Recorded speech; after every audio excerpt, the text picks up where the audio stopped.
Hey chicos, hoy vamos a desenmascarar el fraude más exitoso de la historia occidental, cómo un grupo de obispos convirtió la ciudad más poderosa del mundo en su propiedad personal.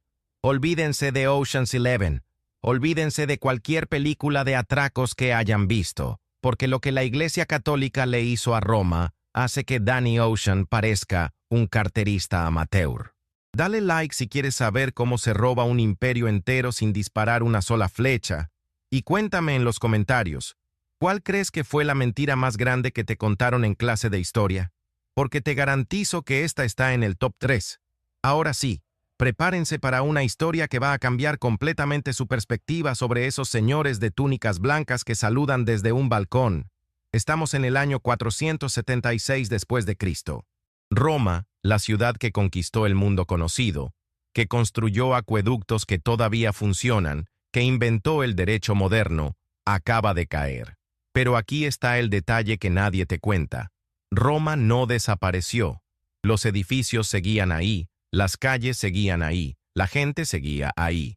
Lo que cayó fue el gobierno imperial. Y en ese vacío de poder, alguien muy listo vio una oportunidad de oro. Imagínate la escena. La ciudad más importante del mundo occidental acaba de perder a su emperador. No hay ejército, no hay administración central, no hay nadie cobrando impuestos ni manteniendo el orden. Es como si mañana el gobierno de tu país simplemente dejara de existir. Caos total, ¿verdad?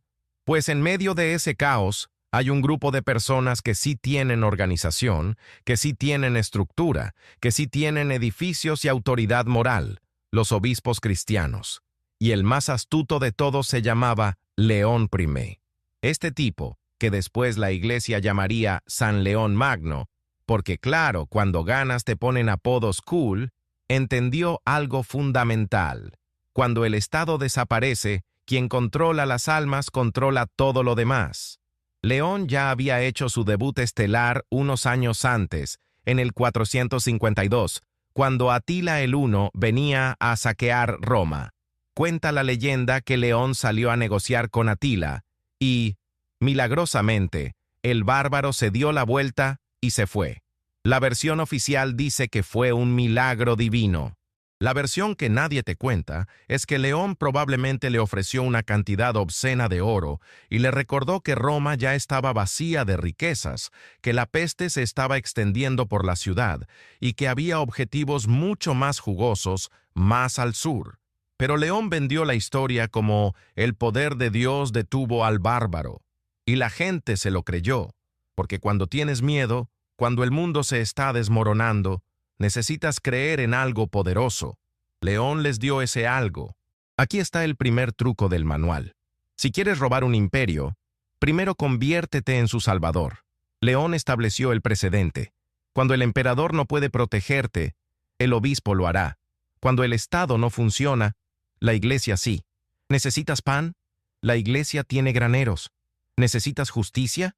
El obispo tiene tribunales. ¿Necesitas sentido en medio del colapso? Dios tiene un plan y casualmente, su representante en la tierra vive en esa basílica de ahí. Para finales del siglo V, los obispos de Roma ya no eran solo líderes espirituales.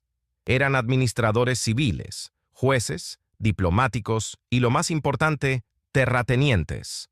Porque mientras el imperio se desmoronaba, la iglesia estaba recibiendo donaciones piadosas de nobles aterrorizados que creían que comprar el favor divino les salvaría el pellejo. Cada vez que un patricio romano sentía que la muerte se acercaba, dejaba sus tierras a la iglesia. Para el perdón de mis pecados, decían los testamentos, y la iglesia aceptaba encantada. Hectárea tras hectárea, villa tras villa, la iglesia se iba convirtiendo en el mayor terrateniente de Italia sin haber conquistado nada militarmente. Pero el verdadero golpe maestro todavía estaba por venir, porque una cosa es acumular propiedades y otra muy distinta es convertirte en un estado soberano. Para eso necesitaban algo más que tierras y fe. Necesitaban lo que todo buen estafador necesita, un documento legal irrefutable, aunque sea completamente falso. Avancemos hasta mediados del siglo VIII. Han pasado casi 300 años desde la caída de Roma, y la Iglesia ya es increíblemente poderosa. Pero hay un problema. Técnicamente, toda Italia sigue siendo territorio del Imperio Romano de Oriente, ese imperio bizantino que sobrevivió en Constantinopla. Y los emperadores bizantinos tienen esta molesta costumbre de recordarle al Papa quién manda realmente. Entonces, aparece en escena un papa llamado Esteban II, y este tipo tiene un problema urgente. Los lombardos, un pueblo germánico que controla el norte de Italia, están expandiéndose hacia el sur y amenazando Roma. Esteban necesita protección militar, pero no puede pedírsela a Bizancio porque el emperador bizantino básicamente le trata como un empleado glorificado. La solución: buscarse un nuevo protector, alguien con músculo militar pero sin el bagaje histórico de Bizancio. Enter Pipino el Breve, rey de los francos. Un bárbaro civilizado, podríamos decir.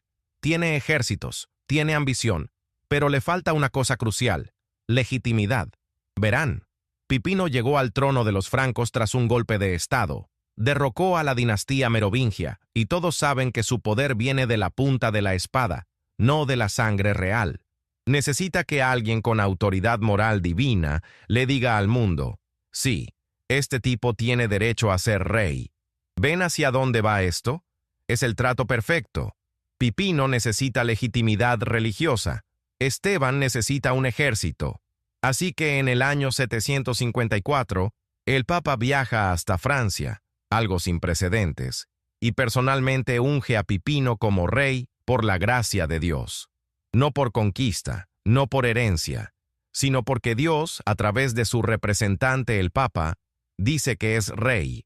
Y Pipino, agradecido, marcha con sus ejércitos a Italia, derrota a los lombardos y le entrega al Papa algo que cambiará la historia para siempre: tierras. No como donación piadosa, no como regalo temporal, sino como territorio soberano. Estas son las tierras que conoceremos como los estados pontificios. Pero aquí está el truco magistral, el movimiento que separa a los aficionados de los maestros del engaño. Para justificar todo esto, alguien en la Iglesia produjo un documento que afirmaba que, en realidad, esto ya había pasado antes. Se llama la Donación de Constantino, y es probablemente la falsificación más exitosa de la historia humana. Según este documento, el emperador Constantino el Grande, allá por el siglo IV, cuando se convirtió al cristianismo, le había donado al Papa Silvestre I no solo Roma, sino toda la parte occidental del Imperio Romano. Palacio imperial, corona, territorios, todo. Constantino supuestamente dijo: «Mira, me voy a Constantinopla a fundar mi nueva capital.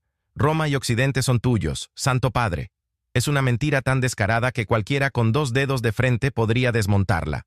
¿Constantino renunció al imperio occidental? ¿El tipo que pasó su vida entera consolidando el poder imperial simplemente lo regaló? Pero, y esto es crucial, en el siglo VIII casi nadie podía verificarlo. Los archivos estaban dispersos, la mayoría de la gente era analfabeta, y los pocos que sabían leer latín no tenían acceso a documentos del siglo IV. La Iglesia básicamente dijo: «Tenemos este papiro antiguo que demuestra que Roma siempre ha sido nuestra. ¿No nos creen? Pues Dios les va a castigar por dudar». Y funcionó. Durante más de 600 años, nadie se atrevió a cuestionarlo públicamente. ¿Quieren saber qué tan efectiva fue esta mentira? Incluso después de que en el siglo XV, un humanista llamado Lorenzo Valla demostrara, usando análisis filológico, que el documento era una falsificación obvia. El latín usado era del siglo VIII, no del IV. Contenía términos que no existían en época de Constantino.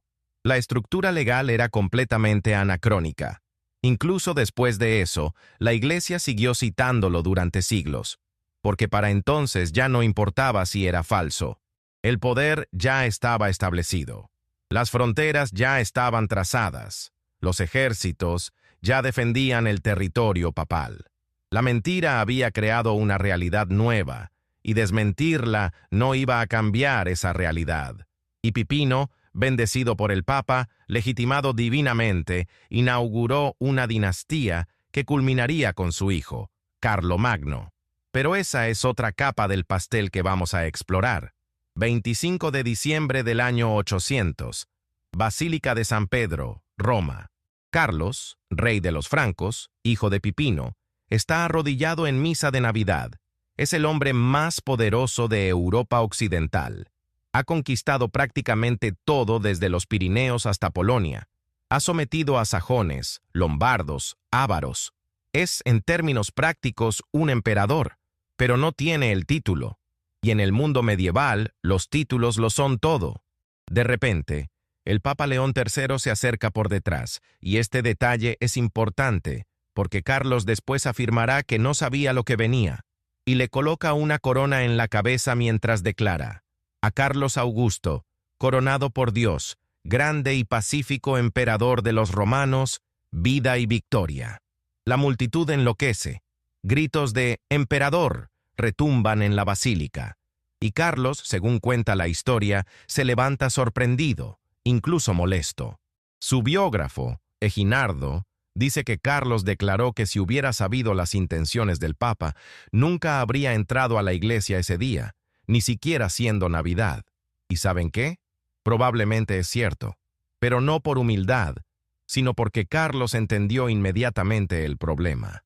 Al aceptar la corona de manos del Papa, estaba admitiendo implícitamente que el Papa tenía el poder de crear emperadores, que la autoridad divina estaba por encima de la autoridad terrenal, que un obispo en Roma podía legitimar o deslegitimar reyes. Piénsenlo bien. Antes de ese momento, los emperadores romanos recibían su título del Senado, del ejército, o simplemente lo tomaban por la fuerza. Ahora, el precedente establecía que necesitabas la aprobación divina, y el único que podía darla era el Papa. Es el robo perfecto dentro del robo. No solo la Iglesia había tomado control territorial de Roma, ahora estaba estableciendo que cualquier poder político en Europa necesitaba su bendición. Es como si tu casero de repente declarara que no solo es dueño del edificio, sino que también decide quién puede ser presidente del país. Pero León III no hizo esto por bondad o inspiración divina. El tipo estaba en aprietos. 2 años antes, en 799, había sido atacado por una facción noble romana que lo acusaba de adulterio y perjurio, cargos probablemente inventados, pero efectivos. Le arrancaron el ojo, o al menos lo intentaron, y lo dejaron por muerto en la calle. León huyó a Paderborn, donde estaba Carlos, rogando protección. Carlos, siendo el político astuto que era, restauró a León en su trono papal, pero dejó claro quién tenía el poder real. Convocó un sínodo donde León fue investigado por las acusaciones. Aunque finalmente declararon que un papa no podía ser juzgado por mortales, conveniente, ¿no?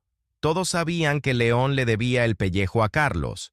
Así que cuando León coronó a Carlos como emperador, estaba haciendo 2 cosas simultáneamente, devolviéndole el favor a su protector y estableciendo que los papas tenían autoridad suprema para coronar emperadores. Un movimiento de ajedrez 4D, saldar una deuda personal mientras robabas poder político para tu institución. Y funcionó más allá de cualquier expectativa. Desde ese momento, durante todo el periodo medieval, el título de emperador del Sacro Imperio Romano Germánico, que sí, es un trabalenguas ridículo, requería ser coronado por el Papa. Ningún rey europeo podía reclamar autoridad imperial sin viajar a Roma y arrodillarse ante el obispo de la ciudad. Pero la genialidad diabólica del sistema era que también funcionaba al revés. Los papas empezaron a necesitar a los emperadores para mantener su poder temporal. Cuando las familias nobles romanas intentaban controlar el papado, y vaya que lo intentaron, los emperadores germánicos intervenían para restaurar el orden. Era una codependencia tóxica perfecta. Durante los siguientes 1000 años, papas y emperadores se pasarían la vida luchando por definir quién estaba por encima de quién. La querella de las investiduras, el cisma de Aviñón, las excomuniones mutuas, todo nacido de esa coronación navideña del año 800. Y mientras tanto, los estados pontificios seguían creciendo. porque cada vez que un emperador necesitaba la bendición papal, pagaba por ella, con tierras, con derechos, con concesiones. Los papas se convirtieron en reyes sin reino, y luego en reyes con reino, y finalmente en emperadores espirituales con un imperio terrenal. Roma, la ciudad que había conquistado el mundo con legiones, ahora era propiedad de hombres que predicaban paz y pobreza. La ironía es tan perfecta que casi duele. Ahora, ustedes se preguntarán, vale, la Iglesia consiguió tierras, consiguió poder político, pero ¿cómo mantuvo todo eso? Porque una cosa es robar un imperio y otra muy distinta es administrarlo durante siglos sin que alguien te lo quite. Y aquí es donde la verdadera genialidad entra en juego. La Iglesia inventó el modelo de negocio perfecto. No vendían productos, vendían salvación eterna. Piensen en la mente medieval promedio. Vives en una época donde la vida es brutal y corta. La peste puede matarte en una semana. Una simple infección te convierte en cadáver. No hay seguridad social, no hay pensiones, no hay 911 al que llamar. Pero sí hay una certeza absoluta. Vas a morir. Y después de morir, según te han dicho desde que naciste, viene el juicio, cielo o infierno, paraíso eterno o tortura infinita. Ahora imagina que alguien te dice, oye, yo tengo conexión directa con el jefe de arriba. Puedo garantizarte la entrada al cielo. Solo necesito que hagas algunas cositas. ¿Qué no darías por eso? ¿Tu dinero? Obvio. ¿Tus tierras? Sin dudarlo. ¿Tu lealtad política? Por supuesto. La Iglesia medievalmente funcionaba con un sistema de 3 patas: diezmos, donaciones y, la joya de la corona, las indulgencias. Los diezmos eran simples. El 10% de todo lo que producías iba para la Iglesia. Era un impuesto religioso obligatorio. No pagarlo era pecado mortal. Y como la Iglesia también controlaba los registros de nacimientos, matrimonios y defunciones, sabía exactamente cuánto producías. Intenta evadir impuestos cuando tu recaudador puede amenazarte con la condenación eterna.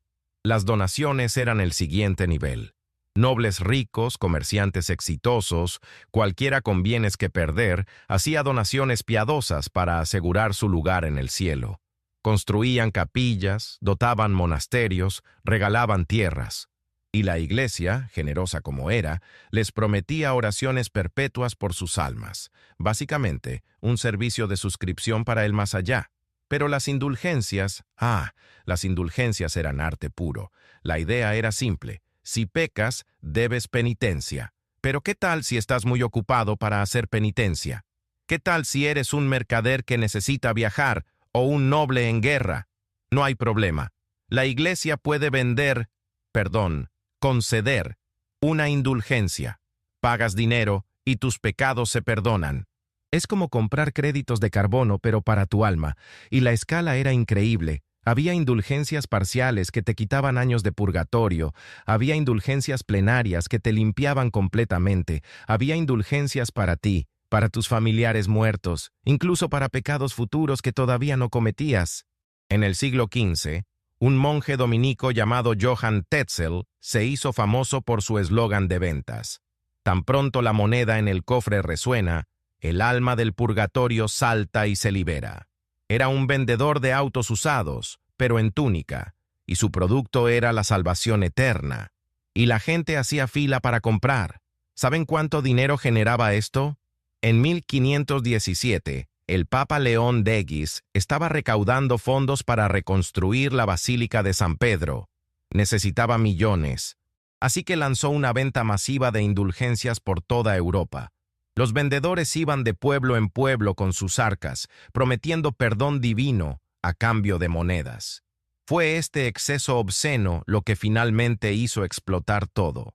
Un monje alemán llamado Martín Lutero vio a Tetzel vendiendo indulgencias en su región y se indignó tanto que clavó 95 tesis en la puerta de una iglesia denunciando la práctica.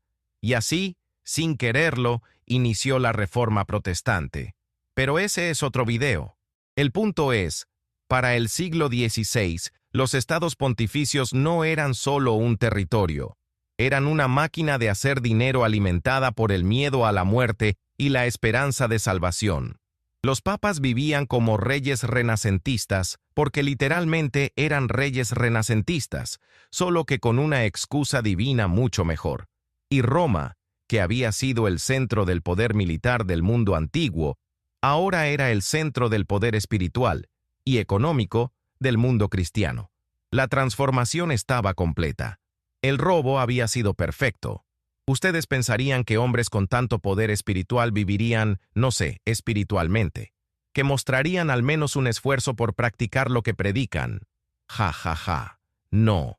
Déjenme contarles sobre el periodo que los historiadores, con deliciosa ironía, llaman la pornocracia papal, o el siglo de hierro del papado. Estamos hablando de mediados del siglo X, cuando el papado básicamente se convirtió en la propiedad personal de una familia noble romana. Y no cualquier familia, sino una dirigida por una mujer llamada Marosia, que los cronistas de la época llamaban Senatrix y Patricia de Roma. Pero la historia la recuerda con un título mucho más jugoso: la prostituta papal.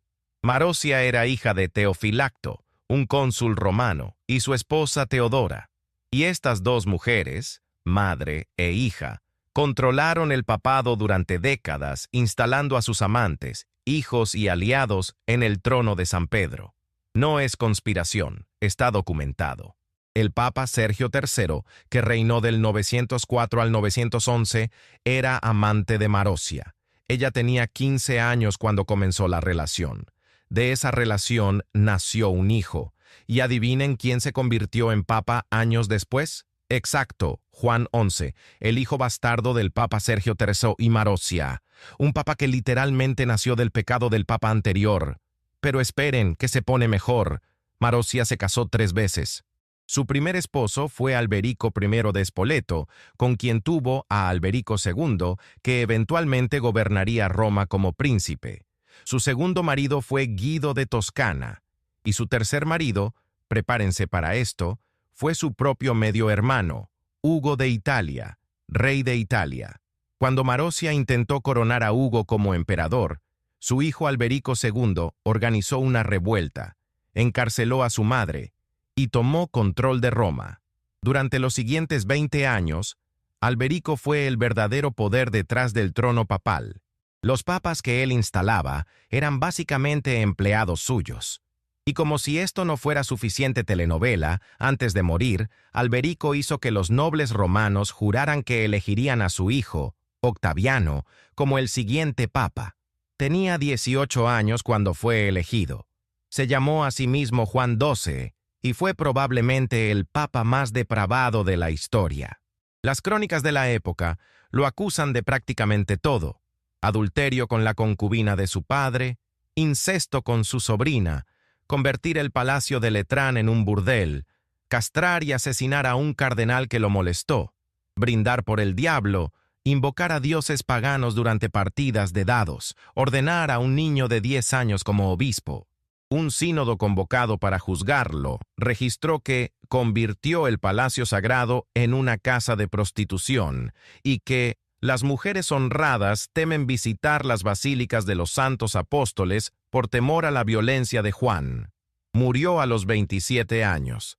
La versión oficial dice que fue un infarto.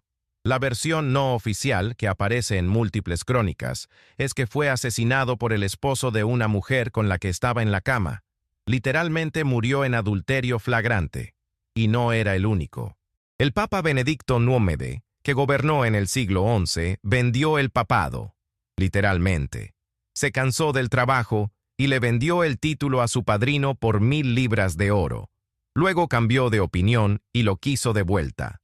Durante un tiempo, hubo 3 tipos reclamando ser papa simultáneamente. Estos no son cuentos de horror inventados por enemigos de la Iglesia. Están en los registros oficiales, en las actas de los sínodos, en las crónicas de monjes católicos devotos que estaban horrorizados por lo que veían. Porque aquí está la cosa. El papado no era solo un título religioso, era una monarquía absoluta sobre un territorio rico, y como cualquier monarquía, atraía a gente que quería poder, no santidad. Familias nobles romanas se mataban entre sí, literalmente, por controlar el trono papal. porque controlar al Papa significaba controlar Roma, los estados pontificios y toda la influencia que venía con ello. La supuesta sucesión apostólica directa desde San Pedro hasta el Papa moderno pasa por estos tipos: asesinos, violadores, simoníacos, fornicadores, ocupando la silla que supuestamente es el vínculo directo con Dios en la tierra. La belleza cínica de todo esto es que incluso cuando el papado estaba en su punto más corrupto, seguía funcionando el sistema. Los cristianos por toda Europa seguían pagando diezmos, comprando indulgencias, haciendo peregrinaciones. Porque la institución era más grande que los individuos. El fraude no dependía de que los papas fueran santos, dependía de que la gente creyera que la institución era santa, y así, Roma siguió siendo propiedad papal. El robo continuaba, generación tras generación, incluso cuando los ladrones se dedicaban a orgías en el Vaticano. Saltemos al año 1309, porque necesitamos hablar de una de las crisis más extrañas en la historia del papado, el momento en que el Papa literalmente abandonó Roma y se mudó a Francia durante casi 70 años. Lo llaman el Papado de Aviñón, y es la prueba perfecta de que lo que la Iglesia realmente había robado no era Roma la ciudad, sino Roma la idea. El Papa Clemente V acababa de ser elegido, pero hay un detalle: era francés, y el rey de Francia, Felipe IV, el Hermoso, tenía planes para él. Felipe estaba en bancarrota después de guerras constantes con Inglaterra. Había expulsado a los judíos y confiscado sus bienes, había devaluado la moneda hasta que no valía nada, y ahora tenía los ojos puestos en el grupo más rico de todos, los templarios. Los caballeros templarios eran básicamente el Banco Internacional del mundo medieval.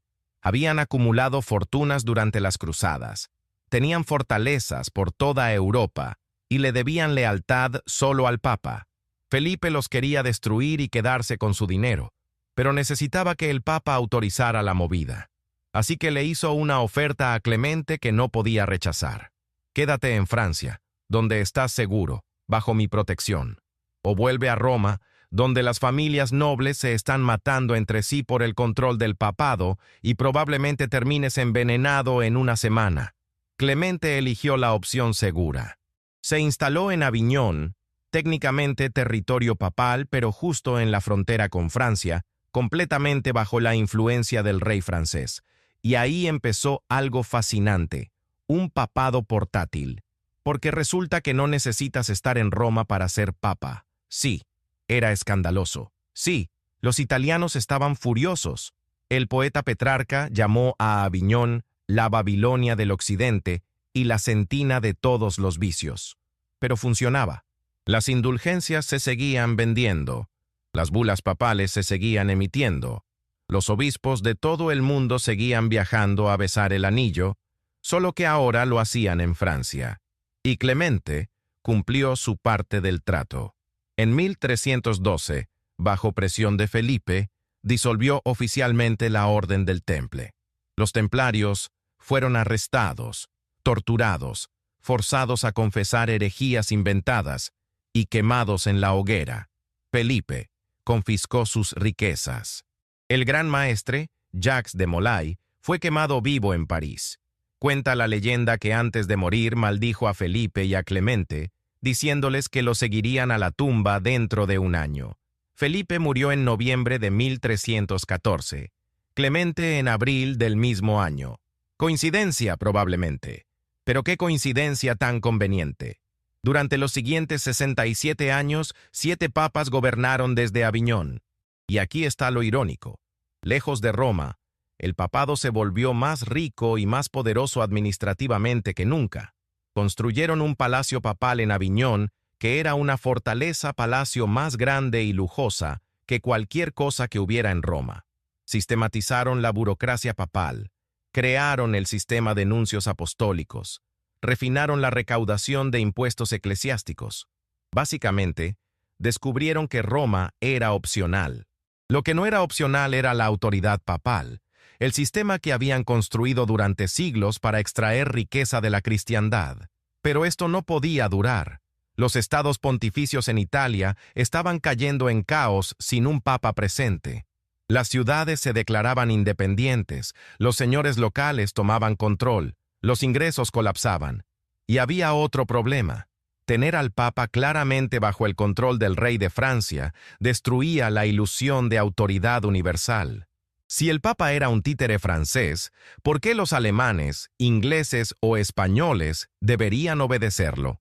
En 1377, el papa Gregorio XI finalmente cedió a la presión y regresó a Roma. Encontró una ciudad en ruinas.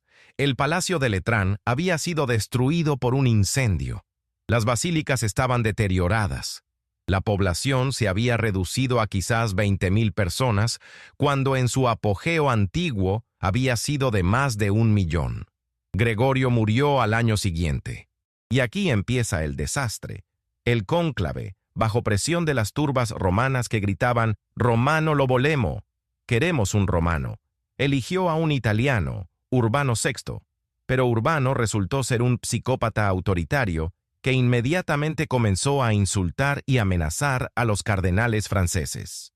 Los cardenales franceses huyeron, declararon la elección inválida porque había sido bajo coacción, y eligieron a su propio papa, Clemente VII, quien se instaló de nuevo en Aviñón. Y así de repente, había 2 papas, cada uno reclamando ser el legítimo, cada uno excomulgando al otro, cada uno con su propio colegio cardenalicio, su propia administración, su propio territorio. Europa se dividió. Francia, Escocia, Castilla apoyaban a Aviñón. Inglaterra, Alemania, Italia apoyaban a Roma. Esto es el gran cisma de Occidente, y duró 39 años. En un momento dado, hubo 3 tipos reclamando ser papas simultáneamente. Lo resolvieron finalmente en 1417 con el Concilio de Constanza, que declaró depuestos a todos los pretendientes y eligió a Martín V como papa único. Y Martín, sabiamente, volvió a Roma y no la dejó más. Pero el daño estaba hecho. El cisma había demostrado al mundo entero que el papado era un juego político, no un mandato divino inmutable. Si podía haber 2 o 3 papas peleándose como mafiosos por territorio, ¿dónde estaba la sucesión apostólica sagrada? ¿Dónde estaba la guía infalible del Espíritu Santo?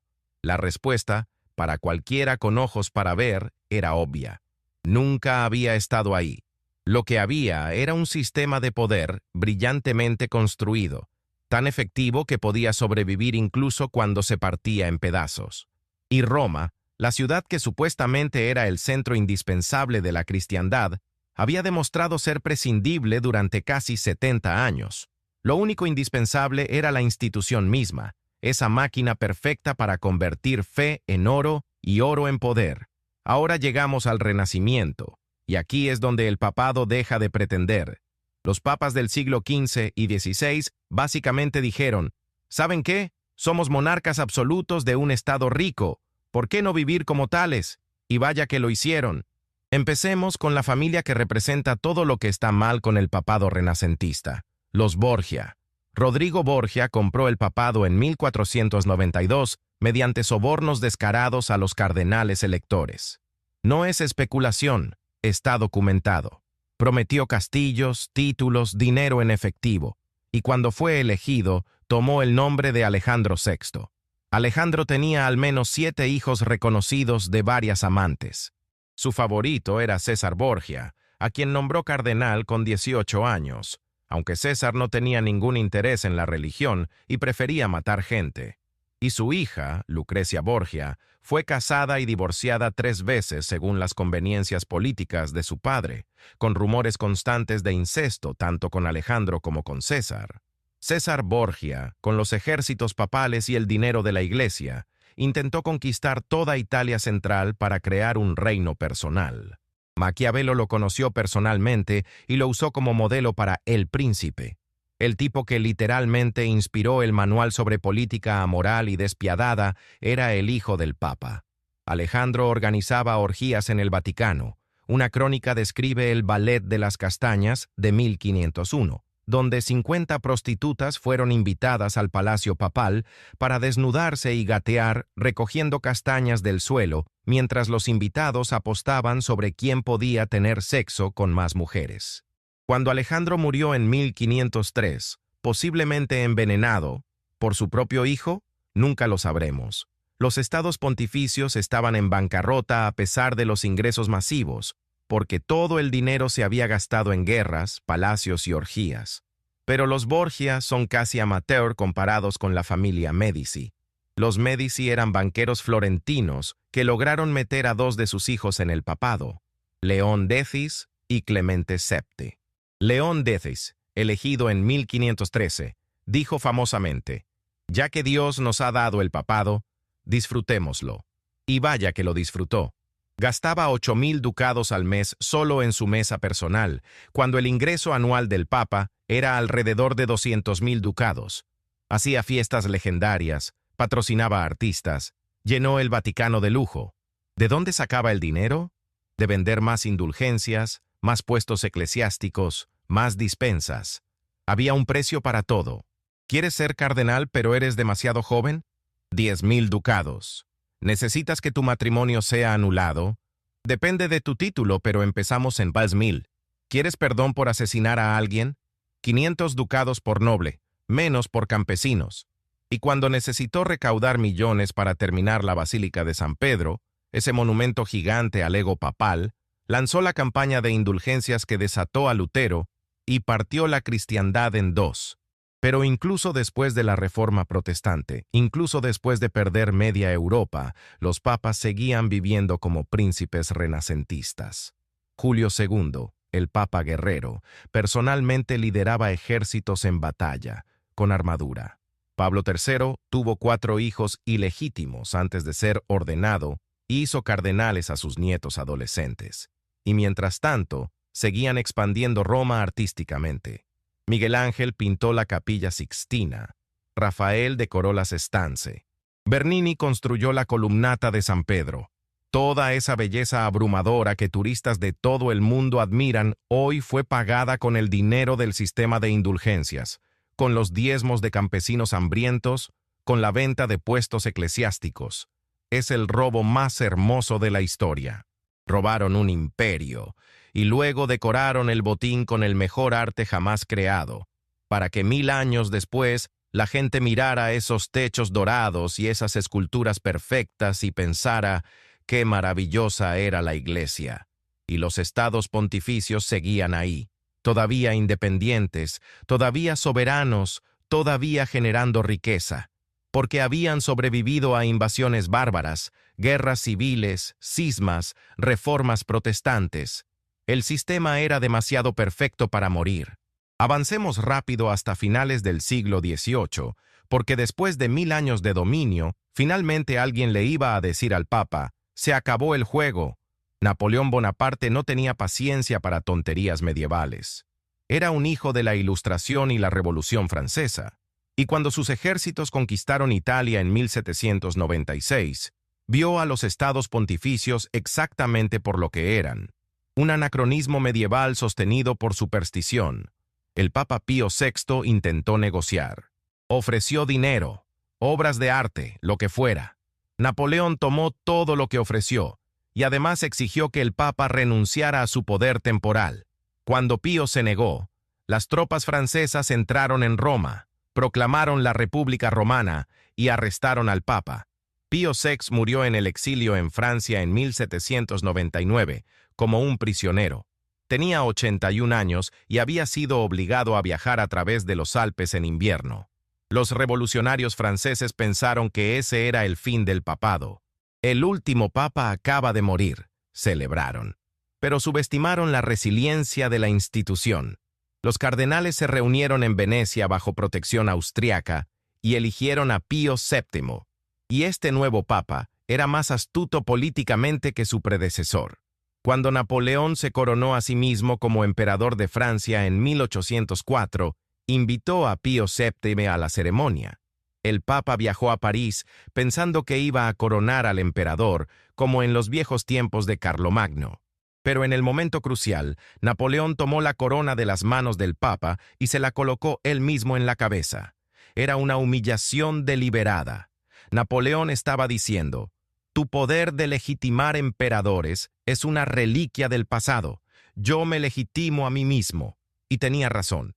El mundo había cambiado. La autoridad ya no venía de Dios a través del Papa, sino del pueblo, de las constituciones, de los ejércitos modernos. Pero Napoleón cometió un error. Dejó que Pío VII regresara a Roma. Y en 1809, cuando Napoleón anexó los estados pontificios al Imperio francés, Pío respondió excomulgándolo. Napoleón lo arrestó de nuevo, esta vez manteniéndolo prisionero en Francia durante 5 años. Y aquí está el giro. Cuando Napoleón finalmente cayó en 1815, derrotado en Waterloo, el Congreso de Viena restauró los estados pontificios. Los monarcas conservadores de Europa decidieron que era mejor tener al Papa como un aliado contrarrevolucionario que como un mártir. Le devolvieron todos sus territorios, todas sus prerrogativas. Fue un reprieve temporal, porque el monstruo que Napoleón había desatado, el nacionalismo moderno, no iba a detenerse. Durante el siglo XIX, Italia experimentó el Risorgimento, el movimiento de unificación nacional. Patriotas italianos como Giuseppe Mazzini y Giuseppe Garibaldi querían crear una Italia unida, una nación moderna, y eso significaba acabar con esos estados fragmentados que habían existido desde la Edad Media, incluyendo los estados pontificios. En 1848, revoluciones explotaron por toda Europa. En Roma, liberales establecieron la República Romana y el Papa Pío IX huyó disfrazado de cura común. Sí, el Papa, líder espiritual de millones, corriendo por la noche disfrazado para salvar el pellejo. La República duró solo meses antes de ser aplastada por tropas francesas, pero el mensaje era claro. El poder temporal del Papa ya no tenía defensores verdaderos. Solo sobrevivía por conveniencia política de potencias extranjeras. Durante las siguientes 2 décadas, los estados pontificios se fueron desintegrando. Las legaciones fueron anexadas. Las marcas cayeron. Umbría se perdió. Para 1870, el Papa controlaba solo Roma y una franja de territorio alrededor. Y entonces Prusia y Francia fueron a la guerra. Las tropas francesas que protegían Roma fueron retiradas, y el rey Víctor Manuel II de Italia vio su oportunidad. El 20 de septiembre de 1870, el ejército italiano bombardeó las murallas de Roma. No fue una batalla épica. Las defensas papales eran patéticas. Después de unas horas de fuego de artillería, los suavos pontificios, el ejército papal, se rindieron. El Papa Pío IX ordenó resistencia simbólica para mostrar que no estaba cediendo voluntariamente, pero nada más. Roma fue tomada. Italia estaba unificada, y los estados pontificios, que habían existido durante más de 1000 años, dejaron de existir. Pío IX se declaró prisionero del Vaticano y se encerró en los palacios vaticanos, negándose a reconocer al Reino de Italia. Durante los siguientes 59 años, los papas no salieron del Vaticano, no reconocieron al Estado italiano, se consideraron monarcas en exilio. Era el fin del robo más largo de la historia, o al menos eso parecía.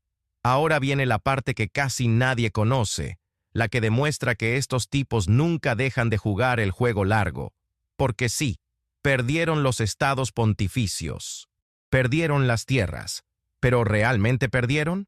Durante casi 60 años, desde 1870 hasta 1929, oficialmente no existía ningún estado papal. El Papa vivía en el Vaticano, pero técnicamente estaba en territorio italiano. Era una situación bizarra, un supuesto monarca sin país, encerrado voluntariamente en un palacio, insistiendo en que era prisionero. Y los papas jugaron esta carta magistralmente.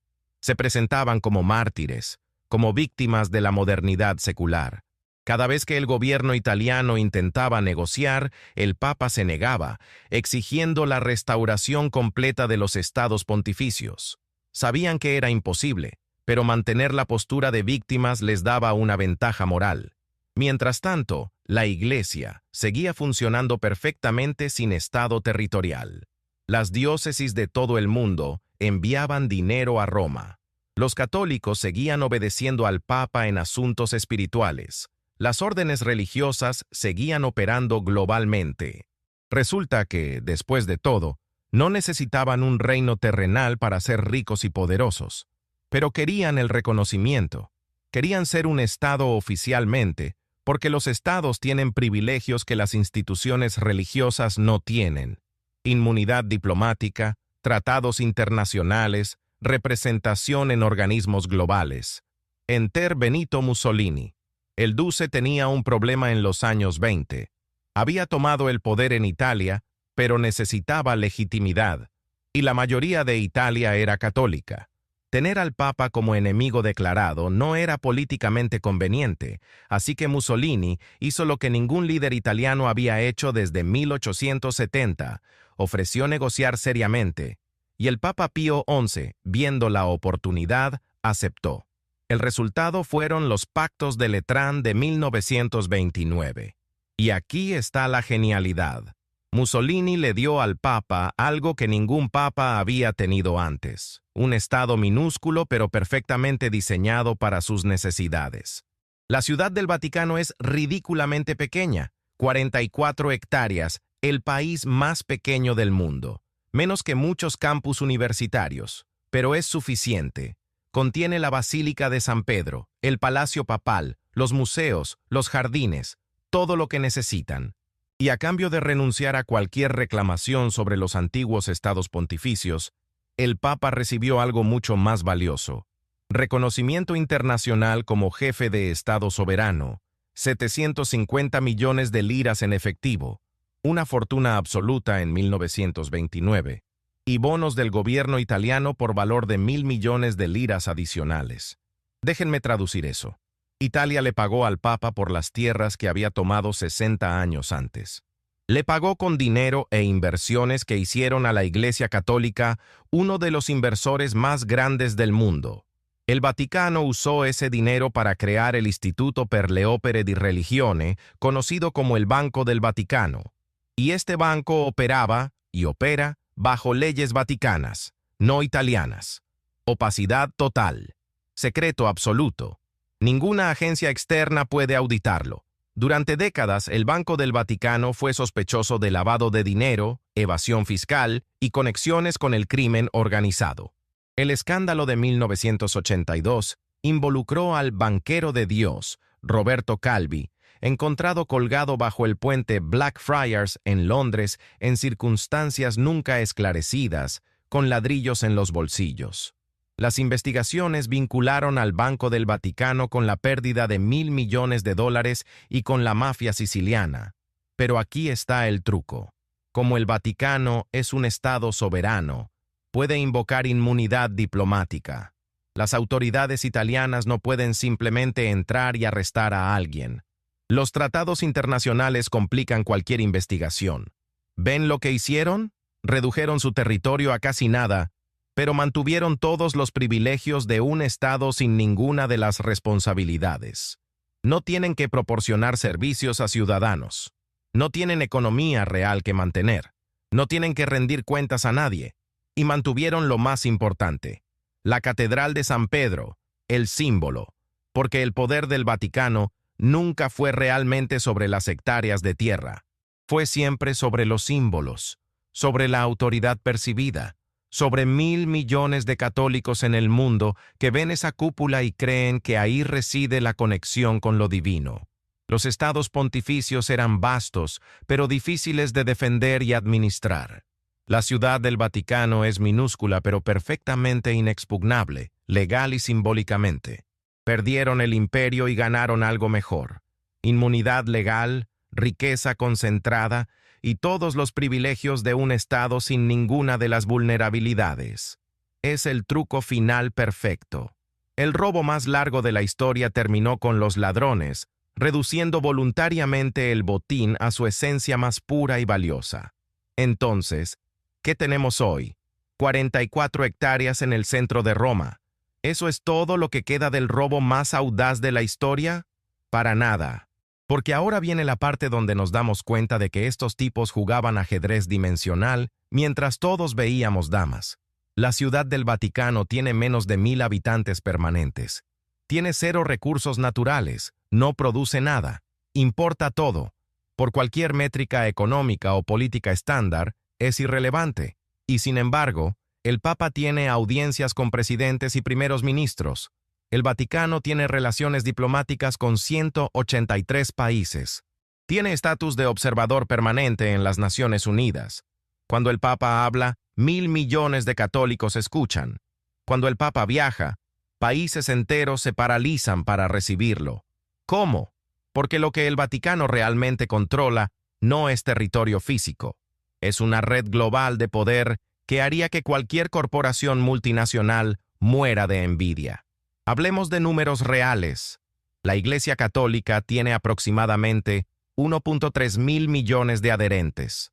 Opera más de 220.000 escuelas primarias y secundarias, educando a más de 60 millones de estudiantes. Administra alrededor de 5.500 hospitales y 18.000 clínicas. Tiene presencia en prácticamente todos los países del mundo. Cada diócesis, cada parroquia, técnicamente independiente en su operación diaria, reconoce la autoridad del Papa, y cada una contribuye financieramente a Roma. El sistema de óbolo de San Pedro, donaciones voluntarias directas al Papa, recauda cientos de millones anualmente. Pero eso es solo la superficie. El Vaticano posee propiedades inmobiliarias valoradas en miles de millones. Tiene inversiones en bancos, compañías de seguros, bienes raíces comerciales. El valor exacto es imposible de determinar porque no publican balances completos. En 2019, investigadores estimaron que solo en Londres, el Vaticano poseía propiedades por valor de más de 1.000 millones de libras esterlinas. Un escándalo de 2020 reveló que el Vaticano había gastado 350 millones de euros en un solo edificio de lujo en Chelsea. Y aquí está el detalle perverso. Todo esto opera bajo el manto de una misión religiosa, por lo que gran parte está exento de impuestos. Es la corporación multinacional perfecta disfrazada de iglesia. Pero el poder real no está en el dinero, está en la influencia. El Vaticano tiene una de las redes de inteligencia más sofisticadas del mundo. Cada nuncio apostólico, embajador del Vaticano, tiene acceso a información política íntima de su país de destino. Sacerdotes en posiciones clave hablan con presidentes, generales, CEOs, confesan sus secretos, buscan consejo. Durante la Guerra Fría, el Vaticano jugó un papel crucial ayudando a movimientos anticomunistas, particularmente en Polonia. Juan Pablo II, el Papa polaco, fue instrumental en el colapso del comunismo en Europa del Este. La CIA trabajaba con el Vaticano. Reagan tenía línea directa con el Papa. ¿Es esto espiritual o es geopolítica pura? Y en temas sociales, el Vaticano sigue ejerciendo influencia masiva. Su oposición al aborto, al matrimonio homosexual, a la eutanasia, moldea legislación en países católicos por todo el mundo. Cuando países latinoamericanos o africanos consideran leyes sobre salud reproductiva, el Vaticano presiona, amenaza, negocia. En Filipinas, con el 80% de la población católica, la Iglesia bloqueó leyes de control de natalidad durante décadas, a pesar de la pobreza extrema y la sobrepoblación. En Irlanda, hasta hace muy poco, la Iglesia controlaba la educación y la salud casi completamente. Es poder sin ejércitos, control sin territorio, imperio sin fronteras, y la ciudadanía vaticana es quizás la más exclusiva del mundo. No se obtiene por nacimiento ni por residencia. Se otorga funcionalmente solo a cardenales y empleados necesarios, y se pierde automáticamente cuando dejas tu puesto. Es ciudadanía puramente instrumental. Tienen su propio sistema postal, su propio registro de autos, su propia estación de tren con un solo tren que va a Roma, su propia tienda libre de impuestos, su propia emisora de radio que transmite en 47 idiomas, todos los trappings de un estado, en miniatura, pero con alcance global, y legalmente es casi intocable. Los acuerdos de Letrán establecen que Italia debe tratar cualquier ataque al Vaticano como ataque a Italia misma. que las propiedades vaticanas en Roma gozan de extraterritorialidad, que el Papa puede hacer lo que quiera dentro de esas 44 hectáreas sin interferencia. Entonces, ¿robaron Roma? Sí. ¿Crearon su propio imperio? Absolutamente. ¿Perdieron ese imperio en 1870? Solo en el sentido más literal y menos importante. Lo que los papas entendieron, lo que hace este robo tan brillante, es que el poder real nunca fue sobre controlar territorios físicos.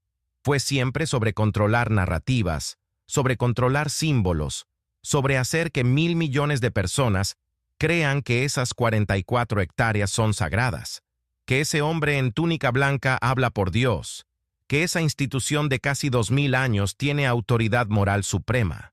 Robaron Roma convirtiendo una ciudad en un símbolo, y luego hicieron que el símbolo fuera más poderoso que cualquier ciudad real podría ser. Pero no nos vayamos todavía con esa imagen romántica del poder espiritual, porque tenemos que hablar del hecho de que este imperio invisible tiene algunos esqueletos muy recientes en su armario muy opaco.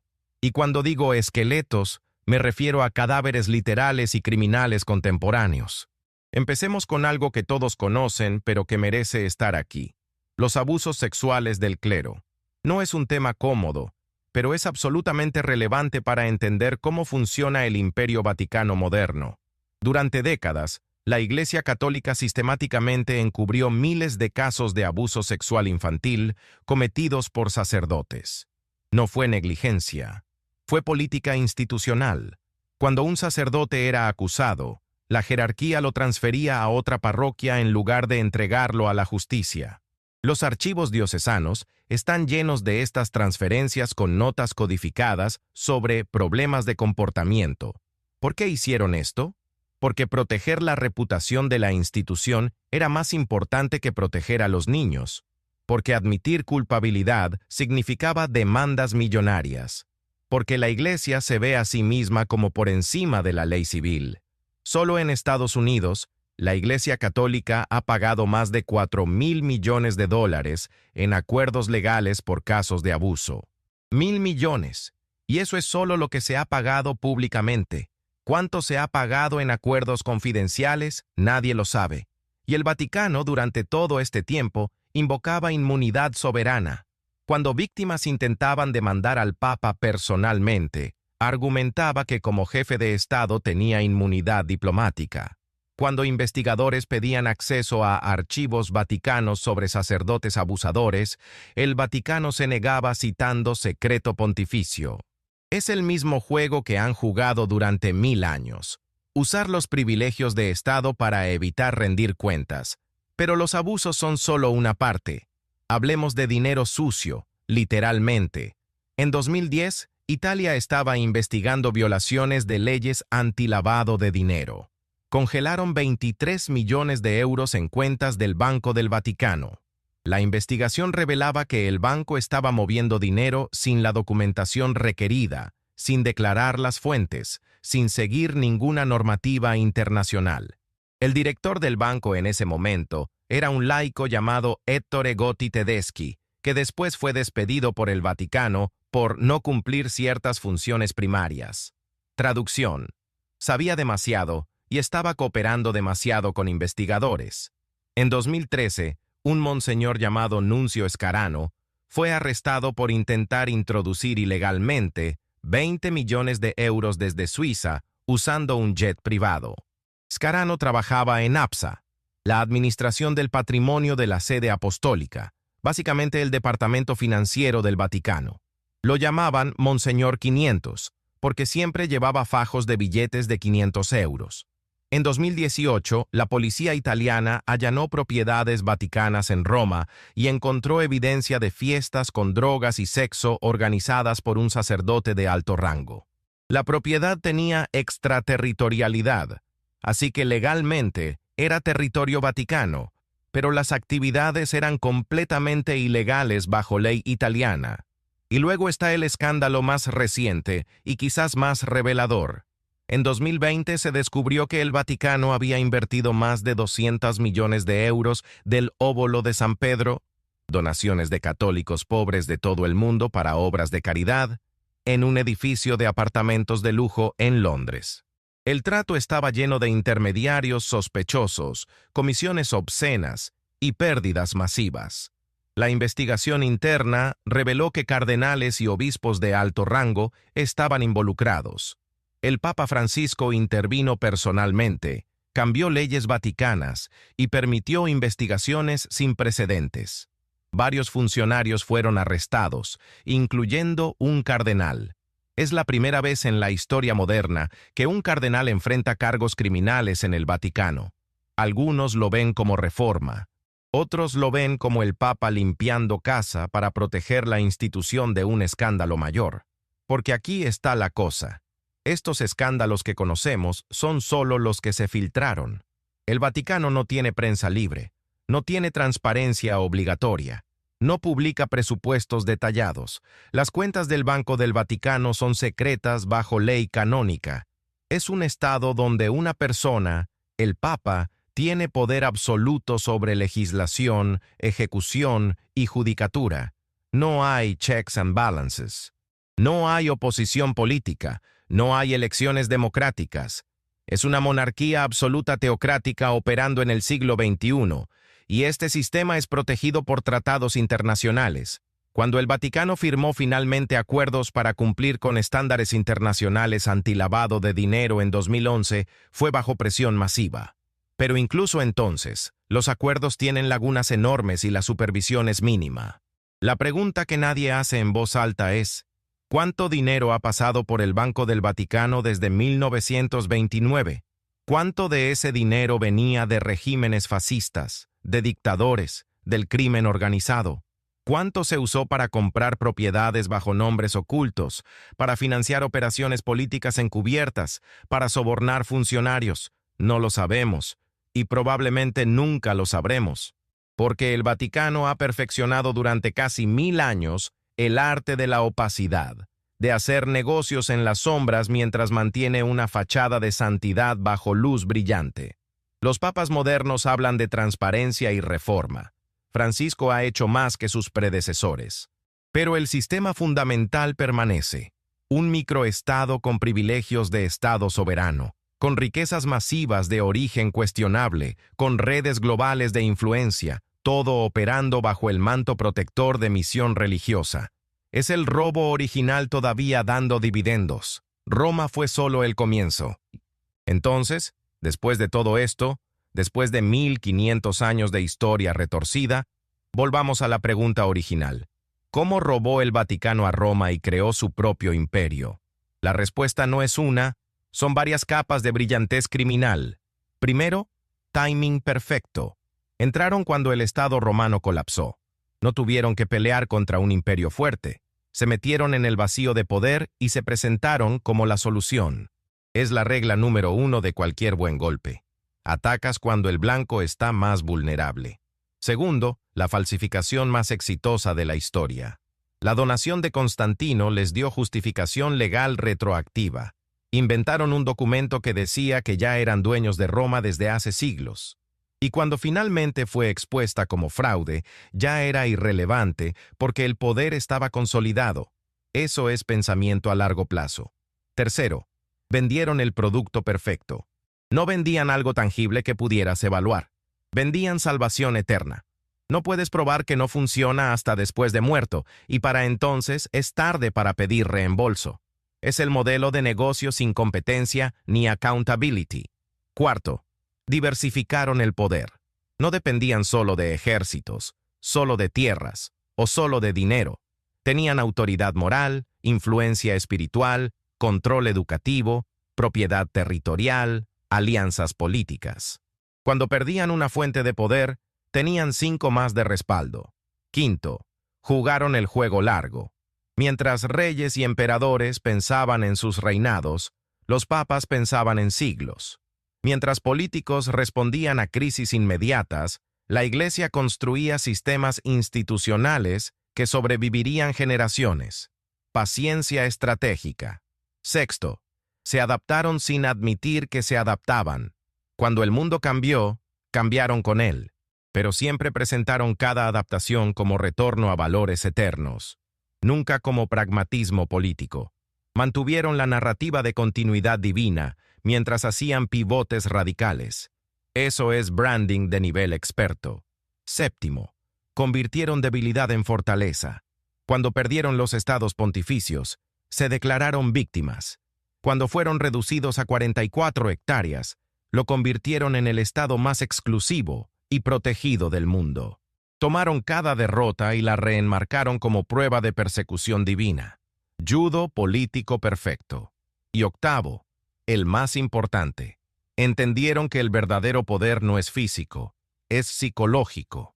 No necesitas controlar ejércitos si controlas lo que 1.000 millones de personas creen. No necesitas territorio si tienes autoridad moral percibida. El poder más efectivo es el que la gente te da voluntariamente, porque creen que viene de algo más grande que tú. Verán, lo brillante del robo vaticano es que nunca se sintió como robo para las víctimas. La gente quería que la iglesia tuviera poder. Necesitaban creer que alguien tenía conexión directa con Dios. El vacío existencial humano, el terror a la muerte, la necesidad de significado. La iglesia no creó esas necesidades. Simplemente construyó el monopolio más exitoso de la historia para satisfacerlas. Y cuando hablo de robo, no estoy siendo completamente justo, porque robar implica tomar algo que no te pertenece mediante engaño o fuerza. Pero ¿qué pasa cuando convences a la gente de que lo que estás tomando siempre fue tuyo por derecho divino? ¿Es robo o es el golpe de relaciones públicas más efectivo jamás ejecutado? Los papas medievales no entraron a Roma con espadas. Entraron con liturgias. No conquistaron Italia con ejércitos bárbaros. Bueno, a veces sí, pero ese no era el plan principal. La conquistaron con sacramentos. Hicieron que personas aterrorizadas por la muerte les entregaran sus propiedades a cambio de promesas sobre un más allá que nadie podía verificar. Es beautiful en su audacia. Es horrible en su cinismo. Es las dos cosas simultáneamente.